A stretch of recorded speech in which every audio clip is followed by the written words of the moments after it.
In this video, we'll look at the magic behind producing an awesome explainer video.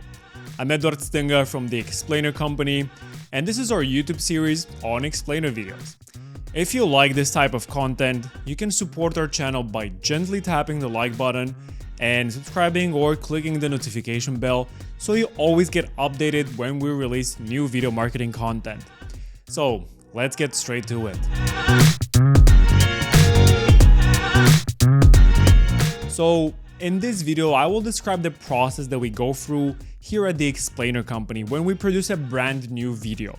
And this process is fairly universal with maybe some slight variations, but pretty much all explainers are produced like this. Step number 1, kickoff call. Absolutely every project starts with meeting our client on a video call to understand who they are and what they have in mind for the project, but also to answer any questions they might have and to walk them through the entire process. Step number 2, creative brief. This is a document that we send all of our clients with a set of standard questions for them to answer. Nobody knows the company better than the owner or the people in charge, so it's best if they take 15 to 20 minutes to sit down, think deeply about the answers, and narrow down exactly who they are, what they do, and how. This will later be helpful when writing the script. Step number 3, the script. This is where a copywriter will work his magic, in this case, yours truly, and put what the client does and why it matters into words. For almost all videos, these are the words that will be read by the voiceover artist. And a lot of people might neglect this part because it's literally just a few paragraphs usually, and they think it's easy, but honestly, I think it's the most important part of any explainer project. So if you want a great explainer video, do not neglect this. If you hire a great studio like ours, there's nothing to worry about. But if you write a script yourself, try to spend as much time as possible on the script. A general guideline to keep in mind is that around 150 words of script will be around 1 minute of video. Step number 4 is the voiceover. And this one is pretty self-explanatory. It's actually the only part where we have to look at talent outside our company and hire a voice artist that best suits our project.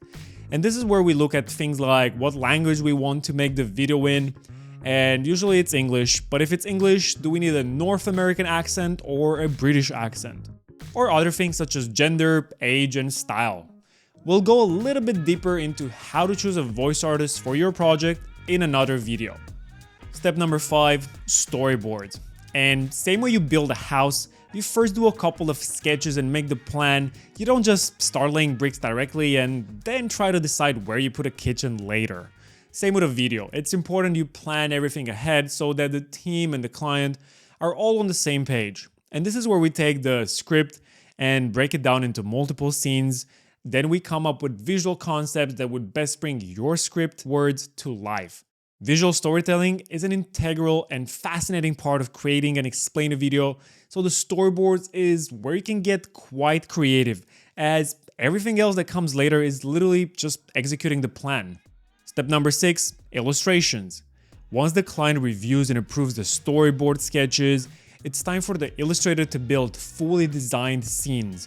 And this is where he or she takes the sketches and brings them to life. Of course, this can be done in multiple different styles and is usually done according to the client's own branding. Once illustrations are done, now we have fully designed scenes for the entire video, but at this point, they're just static scenes. Step 7, animation. And this is where the magic happens.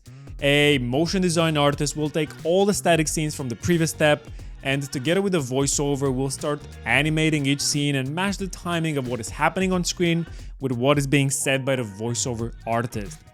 And this is usually done in a software called Adobe After Effects. And it can get quite technical, but is honestly a lot of fun. Step number 8, sound designer. And this is a little bit of a bonus step as it depends on your budget, the package that you choose, and how professional you want to go. Audio is equally as important as the video, so it's great to have sound designer to bring the story to life through the power of sound effects and music that match perfectly what's happening on screen to take the viewer on an emotional journey that stimulates the auditory senses as well. Alright, so that's about it. As you can see, creating an amazing explainer video is a lot of work and brings together a lot of people from various backgrounds. And one extra thing worth mentioning is that revisions are possible but are usually only included at the current phase or step. This is because each step builds on the previous ones, and it gets much more complicated later on. For example, once you reach the animation and you decide to make some changes in the script, it means recording a new voiceover and creating new scenes while throwing away a lot of work already done in illustrations and animation. That being said, it's always possible to change anything, but it will likely cost you extra. And if you want to find out more about explainers, check out our entire series here on YouTube for free, where we go even deeper and cover everything related to explainer videos. And if you want to get an amazing explainer video for your company to stand out from the noise, produced by a professional and experienced team with over 10 years of experience and more than 400 videos produced for clients all over the world, then visit our website, check out our portfolio, and get in touch by using the link in the description. I'm Edward Stinga, founder of the Explainer Company, and I'll see you in the next video.